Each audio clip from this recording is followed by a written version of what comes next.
આજના સમયમાં માણસ બનવું ખૂબ અઘરું છે. જન્મવિચાર્ય સુરીશ્વરજી મહારાજ દ્વારા સ્વામિનારાયણ ગુરુકુળ સરદારનગર ખાતે તેમના પ્રવચન દરમિયાન તેમને માણસ બનવું મુશ્કેલ હોવાનું જણાવ્યું હતું. આજે અભ્યાસ બાદ માણસ ડૉક્ટર, એન્જિનિયર, સીએ, વકીલ, પ્રોફેસર તેમજ ધનવાન બની જતો હોય છે, પરંતુ માણસ બનવું તેના માટે મુશ્કેલ છે.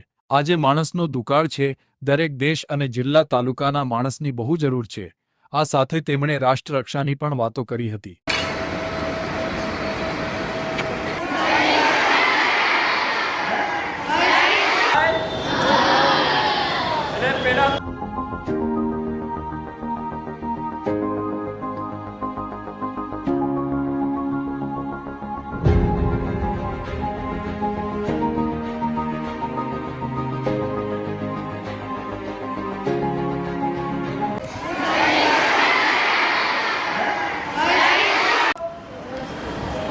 સુસન્માન આપો.